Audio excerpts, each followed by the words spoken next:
റെപ്രസെൻറ്റേറ്റീവാണ്. അങ്ങനെ ഏൽപ്പിച്ച ശേഷമാണ് അവൻ പ്രാണനെ വിടുന്നത്. അപ്പോൾ മനുഷ്യരുടെ ദൈവമായിട്ട് തെറ്റിക്കിടക്കുന്ന ആ ബന്ധത്തെ യേശു ക്രിസ്തു മനുഷ്യർക്ക് പാപക്ഷമ കൊടുത്തുകൊണ്ടും മനുഷ്യരുടെയും ഇസ്രായേലിൻ്റെയും റെപ്രസെൻറ്റേറ്റീവ് എന്നുള്ള നിലയ്ക്ക് തൻ്റെ ആത്മാവിനെ ദൈവത്തിൻ്റെ കരങ്ങളിലേക്ക് ഭരമേൽപ്പിച്ചുകൊണ്ടും അത് യഥാസ്ഥാനപ്പെടുത്തുകയാണ്. ദൈവവും മനുഷ്യനുമായിട്ടുള്ള ബന്ധം തിരികെ സ്ഥാപിക്കുകയാണ്. ആദാമിന് നഷ്ടപ്പെട്ടു പോയ ഉടമ്പടി, ഇസ്രായേലിന് നഷ്ടപ്പെട്ടു പോയ പാപം മൂലം നഷ്ടപ്പെട്ടു പോയ ഉടമ്പടി യേശു ക്രിസ്തു പാപമോചനം കൊടുത്തുകൊണ്ട് പുനഃസ്ഥാപിക്കുകയാണ്. തൻ്റെ ആത്മാവിനെ ദൈവത്തിൻ്റെ കരങ്ങളിലേക്ക് ഭരമേൽപ്പിച്ചുകൊണ്ട് പുനഃസ്ഥാപിക്കുകയാണ്. ആ ഉടമ്പടി സ്ഥാപിക്കപ്പെട്ടു എന്നതിൻ്റെ തെളിവാണ് യേശു ക്രിസ്തു മൂന്നാമത്തെ ദിവസം ഉയർത്തെഴുന്നേൽക്കുന്നത്. ആ ഉടമ്പടി സ്ഥാപിക്കപ്പെട്ടെങ്കിൽ പിന്നെ പാപം ഇല്ലാതായി. പാപം ദൈവം ക്ഷമിച്ചു. പാപം ക്ഷമിച്ചെങ്കിൽ ശാപം ഇല്ലാതായി. ശാപം എന്ന് പറഞ്ഞാൽ എന്താണ്? ശാപത്തിനകത്ത് അടങ്ങുന്ന കാര്യമാണ് മരണം, ദ്രവത്വം. മരണവും ദ്രവത്വവും ഇല്ലാതായി. അപ്പോൾ മരണത്തെയും ദ്രവത്വത്തെയും എനിക്ക് ജയിക്കാൻ കഴിയും എന്ന് യേശു കാണിക്കുകയാണ്. ദൈവം യേശു ക്രിസ്തുവിനെ ഉയർപ്പിക്കുന്നതിലൂടെ ആ മനുഷ്യർക്കെല്ലാം ബോധ്യം വരുത്തി കൊടുക്കുകയാണ്, നിങ്ങളും യഹൂദന്മാരായ നിങ്ങളും റോമക്കാരായ നിങ്ങളെല്ലാവരും കൂടെ ഒരുമിച്ച് പീലാത്തോസിലൂടെ പുറപ്പെടുവിച്ച ആ വിധി, ഇവൻ പാപിയാണ്, ഇവൻ മരിക്കണം എന്ന വിധി തെറ്റാണ്. പാപത്തിൻ്റെ ശമ്പളമാണല്ലോ മരണം. നിങ്ങൾ വിധിച്ച ആ വിധി തെറ്റാണ്. ഇവൻ പാപിയല്ല, ഇവൻ പരിശുദ്ധനാണ്, ഇവനിൽ പാപമില്ല. ഇവൻ പരിശുദ്ധനും വിശുദ്ധനുമായതുകൊണ്ട് ഇവനെ ദൈവത്തിന് ഉയർപ്പിക്കാം. അവനെ എൻ്റെ വിശുദ്ധൻ, എൻ്റെ പരിശുദ്ധൻ ദ്രവത്വം കാണുവാൻ സമ്മതിക്കില്ല എന്ന വചനമുണ്ടല്ലോ 16-ാം സങ്കീർത്തനത്തിൽ. അതിന് പ്രകാരം യേശു ക്രിസ്തുവിൻ്റെ അസ്ഥികൾ ദ്രവത്വം കാണാൻ പാടില്ല. യേശു ക്രിസ്തു മരിച്ചിട്ട് അവൻ്റെ ശരീരം ദ്രവിച്ചു പോകാൻ പാടില്ല. കാരണം അവൻ പരിശുദ്ധനാണ്, ദൈവത്തിൻ്റെ പരിശുദ്ധനാണ്. അപ്പം അവനെ ദൈവം ഉയർപ്പിക്കുകയാണ്. ദൈവം പറയാണ് ഇവനിൽ പാപമില്ല. ആ ഉയർപ്പിലൂടെ യേശു എന്താണ് കാണിക്കുന്നത്? യേശു മരണത്തെ ജയിച്ചു. പാപത്തെയും മനുഷ്യൻ്റെ വെറുപ്പിനെയും പാപത്തിന് എതിരെ വരുന്ന ദൈവത്തിൻ്റെ ക്രോധത്തെയും ക്രൂശിൽ വെച്ച് തന്നെ ജയിച്ചു. മാത്രമല്ല, ന്യായപ്രമാണത്തിന് തരാൻ കഴിയുന്ന മാക്സിമം ശിക്ഷയാണ് ഒരു മനുഷ്യന് കൊടുക്കാൻ കഴിയുന്ന മാക്സിമം ശിക്ഷയാണ് മരണം.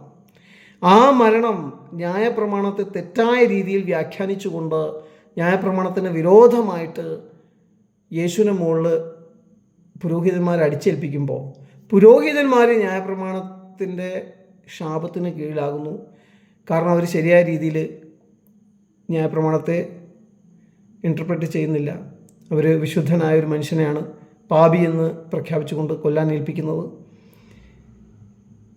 യേശു ക്രിസ്തു ആ ന്യായപ്രമാണത്തിന് കൊടുക്കാൻ പറ്റുന്ന മാക്സിമം ശിക്ഷ എല്ലാ മനുഷ്യർക്ക് വേണ്ടിയും ഇസ്രായേലിന് വേണ്ടിയും കൂടെ അനുഭവിക്കാം. അപ്പോൾ ന്യായപ്രമാണം മുഴുവനായിട്ടും തെറ്റിച്ച ഇസ്രായേൽ, ന്യായപ്രമാണ പ്രകാരം ഒരിക്കലും ജീവിക്കാതിരുന്ന മാനവരാശി, ഇവർ രണ്ടുപേർക്കും ന്യായപ്രമാണത്തിന് കൊടുക്കാൻ പറ്റുന്ന മാക്സിമം ശിക്ഷ എന്താണ്? പാപത്തിൻ്റെ ശമ്പളം മരണം.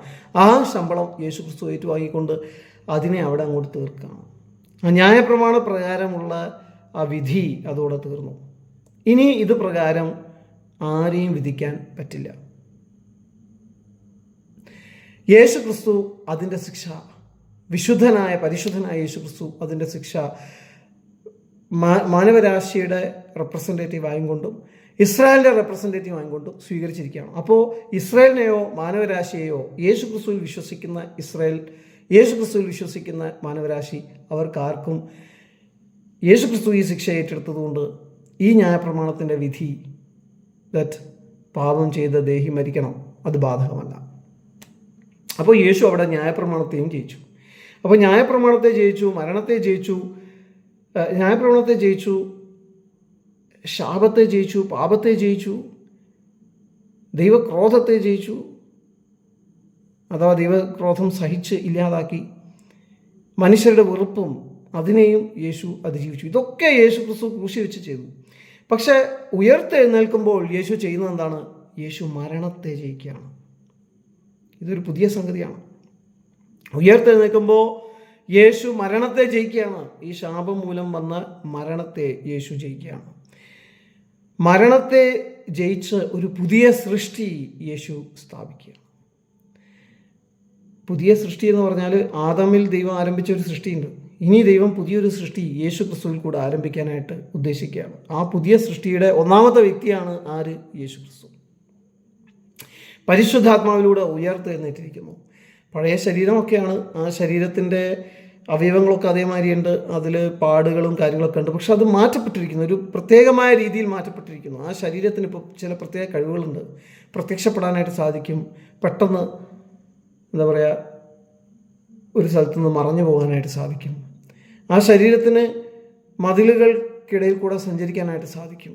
ആ ശരീരത്തിന് ഭക്ഷണം കഴിക്കാനും അത് ഡൈജസ്റ്റ് ചെയ്യാനും സാധിക്കും. എല്ലാവരോടും സംസാരിക്കാനും എല്ലാവരോടും സംസാരിക്കാനും എല്ലാവരുമായിട്ട് കൂട്ടായ്മ ആചരിക്കാനും സാധിക്കും. ആ ശരീരത്തിന് ദ്രവത്വം വരില്ല, കേടുപാടുകൾ വരില്ല, കറ, ചുളുക്കം, മാലിന്യം അങ്ങനത്തെ ഒന്നും വരില്ല. ആ ശരീരം നിത്യമായി ജീവിക്കും, ഒരിക്കലും മരിക്കില്ല. നിത്യജീവനുള്ള ഒരു ശരീരം. അപ്പോൾ യേശു ക്രിസ്തു ആ ഉയർത്തെഴുന്നേൽപ്പിലൂടെ സാധിപ്പിച്ചെടുത്തിരിക്കുന്ന വസ്തുത എന്ന് പറയുന്നത് ഒരു കർത്താവിൻ്റെ ആ പഴയ ഉടമ്പടി ദൈവം എവിടെയാണോ തകർന്നു പോയത്, ആദമുമായിട്ടും പിന്നീട് ഇസ്രായേലുമായിട്ടും, അത് പുനഃസ്ഥാപിക്കുന്നു. പഴയ സൃഷ്ടി എവിടെയാണോ നഷ്ടപ്പെട്ടു പോയത്, ആദമായാലും ഇസ്രായേൽ ആയാലും അതിനെ വീണ്ടും ദൈവമായിട്ട് ചേർക്കുന്നു, ഒരു പുതിയ സൃഷ്ടിയാക്കി മാറ്റുകയാണ്. അപ്പോൾ ഇതിനെ നമ്മൾ പറയുകയാണെങ്കിൽ ഇതിനകത്ത് ഉടമ്പടിയുടെ പുതുക്കൽ നടക്കുന്നുണ്ട്. പഴയ ഉടമ്പടി പുതുക്കപ്പെടുകയാണ്. ഉടമ്പടിയുടെ പുതുക്കൽ മാത്രമല്ല നടക്കുന്നത്, ഇതിനകത്ത്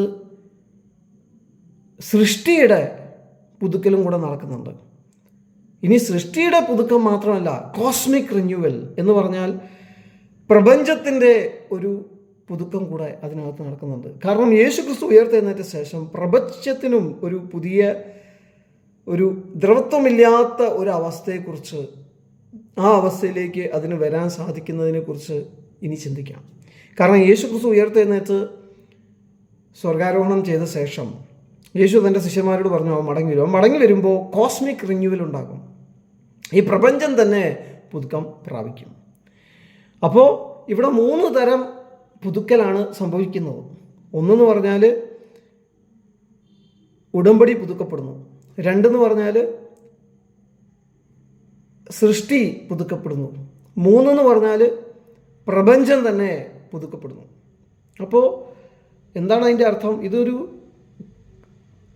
renewal of creation, renewal of covenant, renewal of the cosmos. ഇങ്ങനെ 3 തലത്തിൽ ഇത് നമുക്ക് കാണാനായിട്ട് സാധിക്കും. എൻ ടി റൈറ്റ് എന്ന് പറഞ്ഞ ദേവദാസൻ അങ്ങനെയാണ് അതിനെ വിശേഷിപ്പിക്കുന്നത്. 3 തലത്തിലും ഇത് സംഭവിക്കുകയാണ് യേശു ക്രിസ്തുവിൻ്റെ ഉയർപ്പിലൂടെ. അപ്പോൾ യേശു ക്രിസ്തു ഉയർത്തെഴുന്നേറ്റു. ആ ഉയർത്തെഴുന്നേറ്റ യേശു ക്രിസ്തു മുഖാന്തരം നമുക്കെല്ലാവർക്കും എന്ത് ലഭിക്കുകയാണ്? ദൈവ സാന്നിധ്യം വീണ്ടും ലഭിക്കുകയാണ്. അതാണ് ഈ കൃപയും സത്യവും. യേശു ക്രിസ്തു മുഖാന്തരം വന്നു എന്ന് അപ്പോസ്തലനായ യോഹന്നാൻ പറയുന്നത്. അപ്പം വചനം തോറ ജഡമായി തീർന്നു, അതാണ് യേശു ക്രിസ്തു. കൃപയും സത്യവും നിറഞ്ഞവനായി നമ്മുടെ ഇടയിൽ പാർത്തു. കൃപയും സത്യം എന്താണ്? ദൈവത്തിൻ്റെ സാന്നിധ്യം. അപ്പോൾ ദൈവത്തിൻ്റെ വചനവും ദൈവത്തിൻ്റെ സാന്നിധ്യവും ഒരുമിച്ച് വന്നിരിക്കുന്ന ഒരു വ്യക്തിയാണ് യേശു ക്രിസ്തു. ഞാൻ നേരത്തെ ഒരു വീഡിയോയിൽ വിശേഷിപ്പിച്ചിരുന്നു ഈ കൃപയും സത്യവും എന്ന് പറയുന്നത് എങ്ങനെയാണ് ദൈവ സാന്നിധ്യത്തെ പ്രതിനിധീകരിക്കുന്നത്. കൃപയും സത്യം എന്ന് പറഞ്ഞ ഒരു ഫ്രേസാണ്. അതിന് നമ്മൾ കൃപ സത്യം എന്ന് പറഞ്ഞ 2 വാക്കുകളായിട്ട് പഠിച്ചാൽ ഫുള്ളായിട്ട് തെറ്റിപ്പോകും. ആ ഫ്രേസ് മനസ്സിലാക്കേണ്ടത് പഴയ നിയമത്തിൻ്റെ കോണ്ടെക്സ്റ്റിലാണ്. കൃപയും സത്യവും നിറഞ്ഞവനായി നമ്മുടെ ഇടയിൽ പാർത്തു. അപ്പോൾ ഈ പാർത്തു എന്ന് പറഞ്ഞ വാക്കാണ് അവിടെ പ്രധാനം. ആ പാർത്തു എന്ന് പറഞ്ഞാൽ ടാബർനാക്കൽ ലാംഗ്വേജ് ആണ്. ദൈവത്തിൻ്റെ സാന്നിധ്യം മോശെ നിർമ്മിച്ച കൂടാരത്തിലേക്ക് ഇറങ്ങി വന്ന സമയത്ത് ദൈവം അവിടെ വന്ന് അവരുടെ കൂടെ വന്ന് താമസിച്ചു, പാർത്തു, അവരുടെ കൂടെ വന്ന് പാർത്തു. ആ ടാബർനാക്കൽ ചെയ്തു. ആ ലാംഗ്വേജാണ് അവിടെ ഉപയോഗിച്ചിരിക്കുന്നത്. ഇപ്പം കൃപയും സത്യവും എന്ന് പറയുന്നത് ദൈവ സാന്നിധ്യം. ഇവർ തോറ പ്രകാരം ജീവിച്ചുകൊണ്ടിരിക്കുന്ന ആളുകളിലെ യഹൂദന്മാർ, അവർക്കില്ലാത്തത് എന്താണ്? ദൈവ സാന്നിധ്യം. ദൈവ സാന്നിധ്യമാണ് അവരുടെ ആലയത്തിൽ നഷ്ടപ്പെട്ടു പോയത്. ആ സാന്നിധ്യത്തിന് വേണ്ടിയാണ് ഇവർ കാത്തിരിക്കുന്നത്. ആ സാന്നിധ്യം യേശു ക്രിസ്തു മുഖാന്തരം മടങ്ങി വരുമെന്ന് ദൈവം പ്രവാചകന്മാർ മുഖാന്തരം അരുളി ചെയ്തിരിക്കുന്നു. ആ കാര്യവും കൂടെ ആരിൽ കൂടെ വരികയാണ്? യേശു ക്രിസ്തുവിൽ കൂടെ വരികയാണ്. യേശു ക്രിസ്തു വചനത്തിൻ്റെ പൂർണ്ണതയാണ്, പക്ഷെ അപ്പോൾ തന്നെ അവൻ ദൈവ സാന്നിധ്യത്തിൻ്റെയും പൂർണ്ണതയാണ്. അപ്പോൾ യഹൂദന്മാരുടെ ഒരു ലാംഗ്വേജാണ്, അവരുടെ ഭാഷയിൽ യോഹന്നാൻ പറയുമ്പോൾ യോഹന്നാൻ പറയുന്നത് എന്താണ്? ന്യായപ്രമാണം മോശെ മുഖാന്തരം വന്നു, എന്നാൽ കൃപയും സത്യവും കർത്താവായ യേശു ക്രിസ്തു മുഖാന്തരം വന്നു. ആ ന്യായപ്രമാണം എന്ന് പറയുന്ന കാര്യം ദൈവം മോശയെ കൂടെയാണ് നമുക്ക് തന്നത്. എന്നാൽ ആ വചനം തന്നെയാണ് യേശു ക്രിസ്തു. എന്നാൽ കൃപയും സത്യവും എന്ന് പറയുന്ന ദൈവസാന്നിധ്യം, അതിനുവേണ്ടി നമ്മൾ കാത്തിരിക്കുകയായിരുന്നു. ആ ദൈവസാന്നിധ്യം എന്ന് പറയുന്നത് യേശു ക്രിസ്തു വചനം ജഡമായി തീർന്ന് മനുഷ്യരുടെ ഇടയിൽ വന്ന് താമസിച്ചപ്പോഴാണ് അത് പൂർണ്ണമായിട്ടും വന്നിരിക്കുന്നത്. എന്ന് പറഞ്ഞാൽ വചനവും ദൈവസാന്നിധ്യവും ഒരുമിച്ച് അടങ്ങുന്ന ഒരു വ്യക്തിയാണ് കർത്താവായ യേശു ക്രിസ്തു. ഇനി നമ്മൾ യഹൂദന്മാരുടെ ആലയത്തിൻ്റെ ഏറ്റവും ഉള്ളിലത്തെ ആ പ്രദേശത്തിലേക്ക് കടന്നു വരികയാണെങ്കിൽ അവിടെ എന്താണ്? അവിടെ ഇരുട്ടാണ്. എന്തുകൊണ്ടാണ് അവിടെ ഇരുട്ട്? അവിടെ ഇരുട്ടെന്ന് പറഞ്ഞാൽ അത് പ്രതിനിധീകരിക്കുന്നത് എന്തിനാണെന്ന് ചോദിച്ചാൽ അവിടെ വേറൊരു വെളിച്ചത്തിൻ്റെ ആവശ്യമില്ല എന്നാണ്. അവിടെ പാപം ഒരുപാടുണ്ടെന്നല്ല. യേശു ക്രിസ്തുവിൻ്റെ മുകളിൽ ദൈവം എല്ലാ പാപവും ഇട്ടതുമാതിരി ഏറ്റവും അകത്തെ സ്ഥലത്ത്, ആലയത്തിൻ്റെ ഏറ്റവും അകത്തെ സ്ഥലത്ത് പാപമാണ് എന്നല്ല ദൈവം പറയുന്നത് കേട്ടോ. അതിവിശുദ്ധ സ്ഥലം എന്ന് പറഞ്ഞ വാക്കിൻ്റെ അർത്ഥം തന്നെ അവിടെ പാപമില്ല എന്നല്ലേ അതിൻ്റെ അർത്ഥം. അതിവിശുദ്ധ സ്ഥലത്ത് പാപമില്ല. അവിടെ ചില ആളുകൾ അതിനെ തെറ്റായ രീതിയിൽ വ്യാഖ്യാനിക്കുകയാണ്. അവർ പറയുന്നത് എന്താണ്? യേശു ക്രിസ്തുവിൻ്റെ മുകളിൽ ദൈവം പാപമിട്ടത് മാതിരി അതിവിശുദ്ധ സ്ഥലത്ത്, യഹൂദന്മാരുടെ അതിവിശുദ്ധ സ്ഥലത്ത് ഓൾറെഡി ഭയങ്കര പാവമാണ്, അതുകൊണ്ട് അവിടെ ഇരുട്ടുള്ളൂ. ഈ രണ്ട് വ്യാഖ്യാനവും തെറ്റാണ്. ഞാൻ പറഞ്ഞില്ലേ, യേശുക്രിസ്തുവിൻ്റെ മുകളിൽ ദൈവം പാപമൊന്നും ഇട്ടിട്ടില്ല. യേശുക്രിസ്തുവിൻ്റെ മുകളിൽ പാപത്തിൻ്റെ ശിക്ഷയാണ് വന്നത്. ശിക്ഷ റിമെമ്പർ, യേശുക്രിസ്തുവിൻ്റെ മുകളിൽ പാപത്തിൻ്റെ ശിക്ഷയാണ് വന്നിരിക്കുന്നത്. ദൈവക്രോധമാണ് ദൈവം യേശുക്രിസ്തുവിൻ്റെ മുകളിൽ അയച്ചിരിക്കുന്നത്. യേശുക്രിസ്തു അത് ഏറ്റെടുക്കുകയാണ്. അത് വന്നിരിക്കുന്നത് യഹൂദന്മാർക്കും റോമക്കാർക്കും എതിരെയാണ്, യേശുവിനെ കൊല്ലുന്നവർക്കെതിരെ. പക്ഷേ യേശു അവർക്ക് വേണ്ടി ഇടിവ് നിന്നത് ഏറ്റെടുക്കുകയാണ്. അവരുടെ വെറുപ്പ് ഏറ്റെടുക്കുന്നു, ദൈവത്തിൻ്റെ ക്രോധവും യേശു ഏറ്റെടുക്കുന്നു. അതേമാതിരി യഹൂദന്മാരുടെ ആലയത്തിൻ്റെ ഏറ്റവും അകത്തെന്ന് പറഞ്ഞാൽ അവിടെ ഇരുട്ടാണെന്ന് നമ്മൾ പറയുമ്പോൾ അവിടെ ഉദ്ദേശിക്കുന്നത് എന്താണെന്ന് ചോദിച്ചാൽ വേറെ ഒരു വെളിച്ചം, ഒരു ചെറിയ ഇൻഫീരിയർ ലൈറ്റ്, സൂര്യനാണെങ്കിൽ പോലും അവിടെ നമുക്ക് വയ്ക്കാൻ പറ്റില്ല. സൂര്യൻ്റെ പ്രതാപത്തെ പറ്റി ഒന്ന് ചോദിച്ചു. സൂര്യൻ ഭയങ്കര ശക്തിയല്ലേ.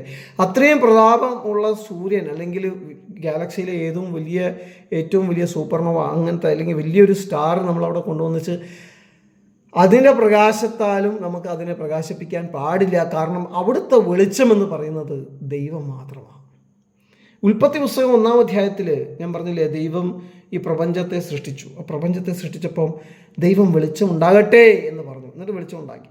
അത് കഴിഞ്ഞിട്ട് ചെറിയൊരു വെളിച്ചമായിട്ടാണ് സൂര്യനെ 4-ാമത്തെ ദിവസത്തിൽ സൃഷ്ടിച്ചതായിട്ട് പറഞ്ഞിരിക്കുന്നത്. അപ്പോൾ ദൈവം ഉണ്ടാക്കിയ വലിയൊരു വെളിച്ചമുണ്ട് ആദ്യം, അത് കഴിഞ്ഞിട്ടാണ് പിന്നെ സൂര്യൻ വരുന്നത്. പക്ഷെ എന്നാൽ ദൈവം അതിനേക്കാളും വലിയ വെളിച്ചമാണ്.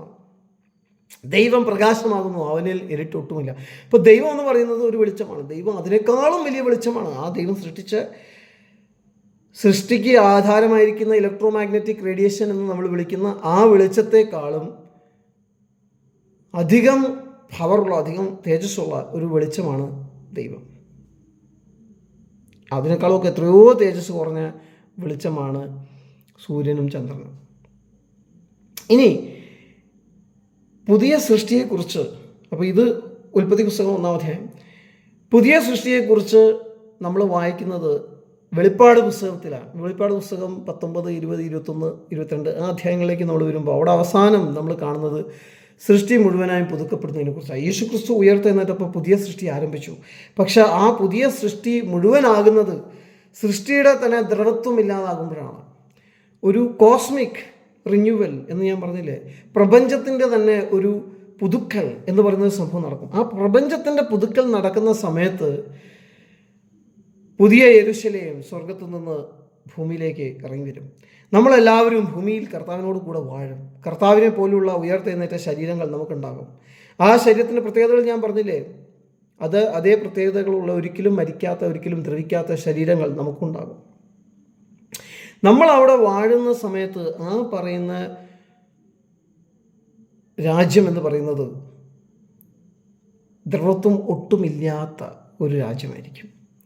ആ ലോകം എന്ന് പറയുന്നത് പുതുക്കപ്പെട്ട ഒരു ലോകമായിരിക്കും. ആ പ്രപഞ്ചം എന്ന് പറയുന്നത് തന്നെ പുതുക്കപ്പെട്ട ഒരു പ്രപഞ്ചമായിരിക്കും. ആ പുതുക്കപ്പെട്ട പ്രപഞ്ചത്തിനകത്തെ വെളിച്ചം എന്ന് പറയുന്നത് സൂര്യനും ചന്ദ്രനുമല്ല. പിന്നെ സൂര്യൻ്റെയും ചന്ദ്രൻ്റെയും ദൈവം സൃഷ്ടിച്ച വെളിച്ചങ്ങളുടെയും ആവശ്യമില്ല.